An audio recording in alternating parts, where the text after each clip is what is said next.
Hey everyone, welcome back to my channel. Welcome back. That's a little bit presumptuous of me. Anyways, I'm Coral and today I'm doing a video about something that I've been thinking about for a while. I've been thinking about this since I started my channel, but I just didn't do it. But then recently, a couple people have left me comments kind of asking about this. So I decided to finally make a video about horror for beginners, or where to start if you're interested, or an intro to horror, I guess. I don't know. I'm excited about this though. I had to break this into two categories because I couldn't really decide which books. I couldn't narrow it down very well, so my first category is for people who really just want to like dip their toes into horror. Maybe they're not sure if that's a genre that they like. Maybe they get scared easily by scary movies, or maybe they just have never read a horror book before and they don't know if they'd like it. So that's my first category. My second category is more for people who, not necessarily people who want to jump head first into horror, but these books maybe are definitely in the horror genre, whereas my first category, they're kind of maybe other genre books with horror elements. So I'm gonna start with my first pile of books here, okay? Oh, it's hot.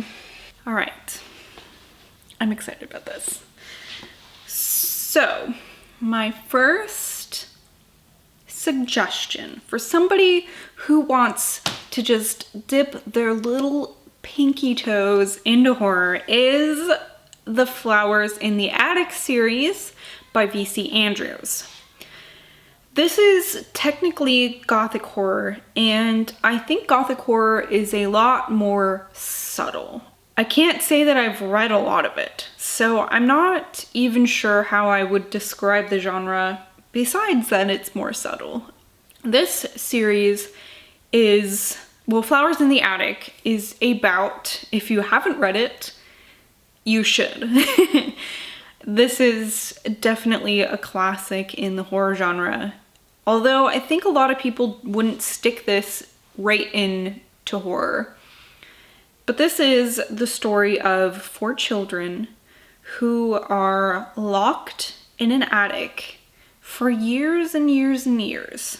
And they really struggle, obviously, with being in an attic as children and teenagers. And their mother and their grandmother have decided that they need to be in this attic. And their mother keeps telling them, oh, you'll be able to come out soon. And do they ever get out? I don't know. You'll have to find out. But this is definitely more subtle horror. Maybe not necessarily realistic in the sense that this would happen today, because I don't think it could. But definitely not like a supernatural or like a creature horror. It's more of the horror that people inflict on each other. My next suggestion is The Call by Paedar.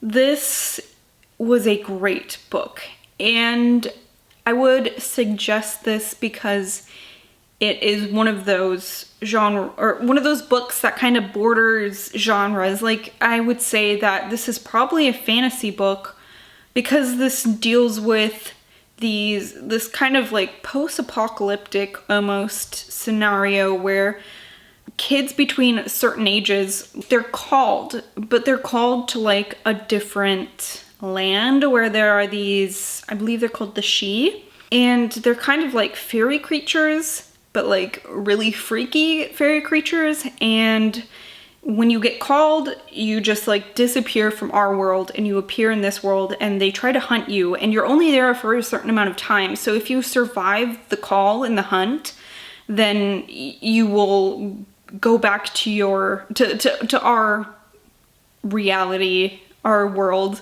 And yeah, this was really good. This, I think probably is considered young adult. However, it's very mature young adult, I would say. There are some really gruesome scenes in this, but I thought it was super good. My next suggestion is also young adult, and this is Angelfall by Susan E. This one is also another book that borders genres. I would say this is post-apocalyptic fantasy, science fiction, and horror probably. There are... What has happened in this book, like I said, it's another post-apocalyptic plotline where it's the end of the world, kind of, because these these angels, same thing. These angels have come from heaven, and people are like, oh yeah, the rapture, except for like these angels are not very good people, and they're hurting people, and I don't know, it's really crazy. There's some weird science in this, some weird science experiments in this book. And there are, like I said, a couple scenes that are pretty gruesome. So this one just has a touch of horror with certain parts in this book. So if you're dipping your toe in, maybe this would be a good one, because you can read those parts and say, oh yeah, I like that. I want more of that. And then maybe go on to something in the actual horror genre, maybe, I don't know. My fourth recommendation in this category is Annihilation by Jeff Vandermeer. This one, definitely, I would say it's more mature, but not because of the elements of the story, but because of the writing. This one took me a while to get through, despite it being, I don't know, maybe barely 200 pages? Yeah, not even 200. And Jeff Vandermeer just kind of has heavier writing. So I don't know if I would recommend this for younger audiences, because they might get bored. I kind of got bored through the story. But I know a lot of people really like this series. And this one, like the others, is probably more like science fiction with elements of horror in it. So this is about Area X, and it's this area of the country where, I don't know, there's all these strange creatures all of a sudden, and they've been sending scientists in to explore Area X, but barely any of them ever come back. So we're following the main character. I'm not sure if she even has a name in this, because they just kind of call each other by their like professions. So let's see. So like there's the psychologist, and I think the geologist maybe, or something like that. And so there are parts that I found really interesting in this. It's definitely more probably science fiction than horror. So you get a couple spooky parts in here, and yeah, you can see if you like that. My last suggestion in this category of toe dipper horror is Battle Royale by Koushun Takami. This I've read so many times. It's probably one of my favorite books ever. And this one is dystopian with elements of horror, I'd say, because again, this is a book where it's like, it explores the horror that people inflict on each other, kind of like Flowers in the Attic. Totally different plot though. This is about, I mean, okay, if you've read The Hunger Games, this is very similar to that, but more gruesome in a good way. This is about a class of 15-year-olds in Japan who get abducted and put on this island, and they are made to kill each other, and the last one standing wins, basically. But it's so much more than that, and it's very, very good. Like I said, one of my favorite books of all time. I reread this every couple years. I have the manga, which is great, but definitely way more graphic. This is more mellow. very violent still, just not as violent as the manga, I guess, because the manga has pictures, so it's like watching a very violent movie. This, I don't know what I'm saying. This is good though. I'd say you can dip your toe into horror with this. Okay, on to my next category of books, which is kind of a step up from the toe dippers. This is definitely, you're committing to a whole story that has a horror premise. So I think the first one that I would recommend if you really are committing to horror would be a classic, The Exorcist by William Peter Blatty. I mean, does anyone out there not know what The Exorcist is about? It's like the classic possession story. If you're thinking, I've seen the movie, listen, the book is so much better than the movie. And the movie is good, so like, I mean, it's so good. So this follows a young girl named Regan who becomes possessed by a demon, and you know, there's the aspects of the Catholic Church, there's aspects of her mother and her mother's acting career. It's really a great story and a classic for a reason. There's a reason that this was made into a movie at a time where there wasn't a lot like this out there, you know. The Exorcist scared the shit out of people for years. So there's a reason that a screenwriter picked up this book and said, this needs to be a movie.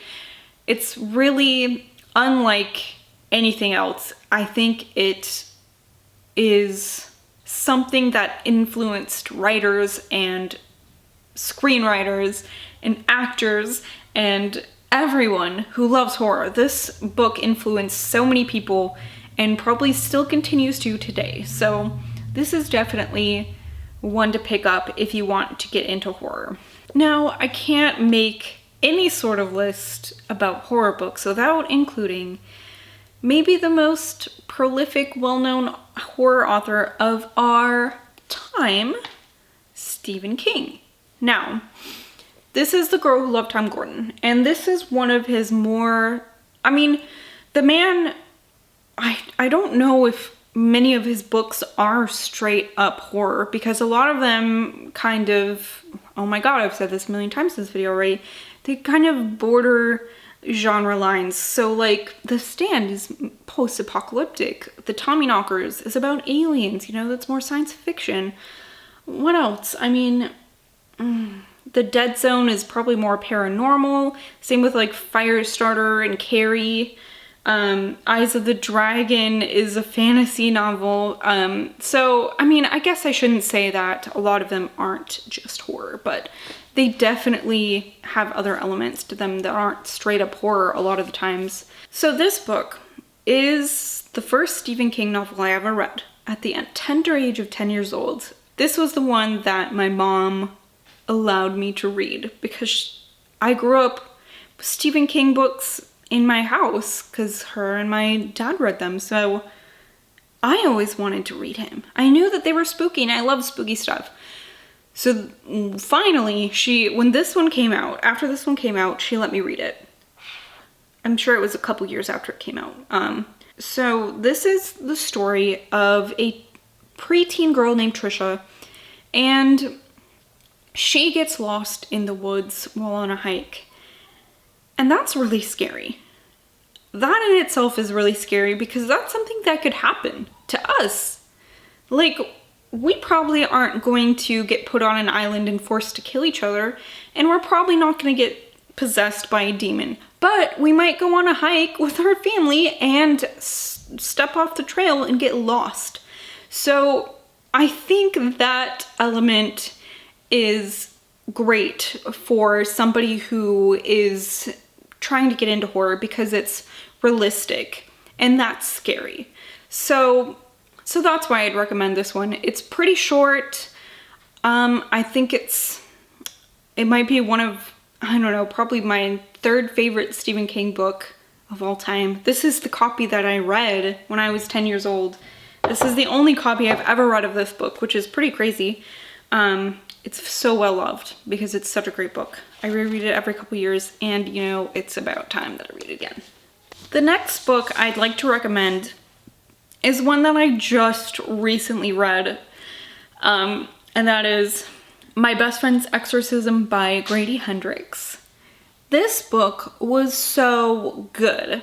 I think what would make this good for beginners is that it is definitely a horror novel, but it's a horror novel that is more subtle, and it deals a lot with friendship.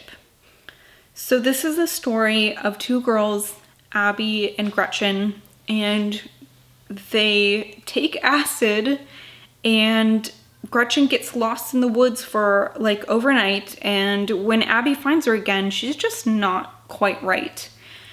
And it turns out Gretchen is possessed. So that's just kind of the beginning of the book.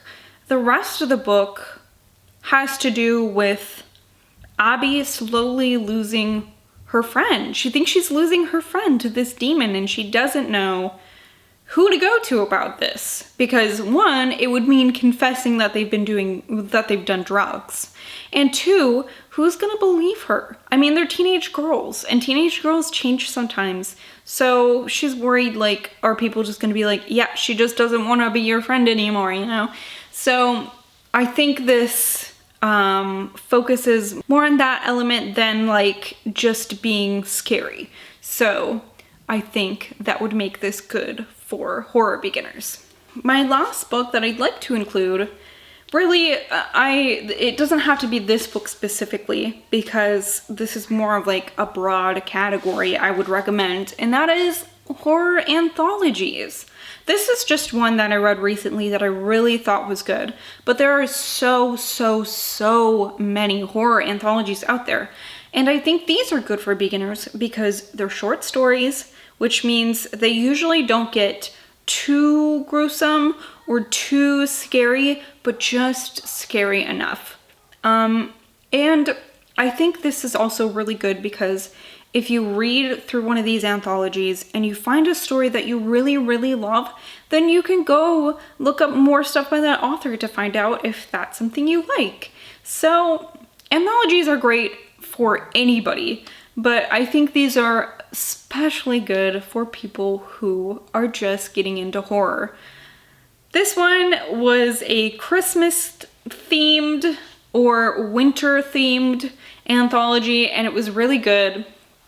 I think probably my favorite one in here was by Sarah Lotz, and I thought it was so good. So I guess that's all I have for you right now. Like I said, I had a hard time narrowing it down, and there might be other books that I could include in here, so I don't know, maybe I'll have to do a part 2 to this someday. Also, there's so many books I have not read, so I don't know. These are my suggestions for now. Thank you so much for watching. I hope that this is helpful. I hope that this inspires you to pick up a horror novel because there are so many good ones out there.